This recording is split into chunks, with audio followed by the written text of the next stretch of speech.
It is incredibly easy to look at a cruise line's marketing brochure and assume an all-inclusive package means drinks will flow anywhere you go. But when you disembark, you are stepping into a sovereign country with its own laws. And if you were scheduled to be in the Bahamas on Tuesday, May 12th, 2026, you are going to experience that reality firsthand. The country is holding its general election, which triggers a strict nationwide ban on all alcohol sales from 8 a.m. to 6 p.m. From passengers who paid a premium for a carefree, drink-in-hand day pass at a beach club, this legislation brings the party to a dead stop. The cruise lines have no choice but to comply. The beach bars you see in the commercials will be completely dry during the prime hours of your vacation. The all-inclusive bubble pops the second your feet hit the sand. Now you have to look at your itinerary and quickly figure out how to salvage the value of your trip. Let's map out exactly where this ban applies. Every hotel bar, resort, and restaurant across Nassau and Grand Bahama must immediately halt service. Here is the detail catching most cruisers off guard. This restriction applies strictly to the cruise line's private islands too. Places like Royal Caribbean's Coco Cay and MSC's Ocean Cay are legally Bahamian territory. Section 99 of the Bahamian Parliamentary Elections Act targets all local licenses for the sale of intoxicating liquor. These private destinations aren't isolated corporate zones.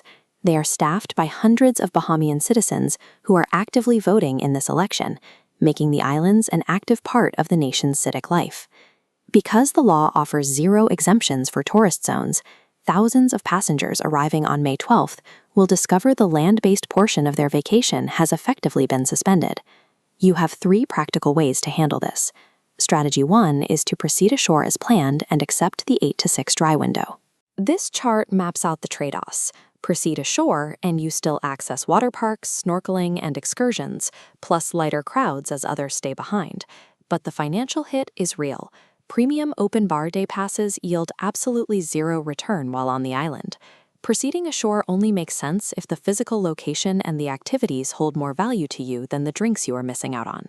Your second option is the ship stay or pivot. You simply refuse to disembark in Bahamian waters. This works because of a specific legal boundary. Once you step back onto the ship, maritime law completely overrides the local Bahamian election rules. Because of this maritime loophole, the ship's bars, pools, and prepaid drink packages function normally. The catch here is severe. You paid thousands of dollars to see these Caribbean destinations, and you are choosing to miss the flagship port stop entirely. Staying on board protects your beverage package investment, but it completely sacrifices the geographical and cultural experience you originally booked the cruise for. Strategy 3 is the compromise, the refund and reallocate route. Let's look at the financial scorecard. For a $170 open bar beach pass, they offer a 50% refund, $85, issued directly to you as onboard credit. You can actively reallocate that $85 to book specialty dining, a spa treatment, or another activity. You have to be careful with this approach. Onboard credit is essentially use it or lose it monopoly money, restricted to the ship. It is not cash going back into your bank account.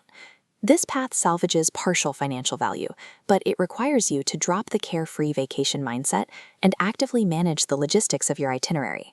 So how do you actually choose? This flowchart breaks the decision down based entirely on what you want out of your vacation. Ask yourself, is alcohol central to your day? For adults and couples looking for a vibe-first experience, where cocktails by the pool are the centerpiece of your relaxation, the private island loses its primary value. Your best move is to stay on board or reschedule. But if you are a family optimizer focused on hitting the water park and making memories with your kids, the alcohol ban doesn't impact your physical plans at all. Go ashore and claim your 50% credit. Keep in mind, the ban lifts the second the polls close at 6 p.m. By the time you head back to the ship for dinner, your drink package will be fully operational again. There is no single correct answer here. It comes down to whether you value the physical destination itself more than the amenities marketed to you. This election serves as a reminder that these private islands operate within the jurisdiction of the country that surrounds and staffs them. Audit your upcoming itineraries. When the cruise line sends a pre-departure warning email, actually read it so you aren't blindsided at the beach. True travel optimization requires adapting to the reality on the ground. Holding on to inflexible expectations is the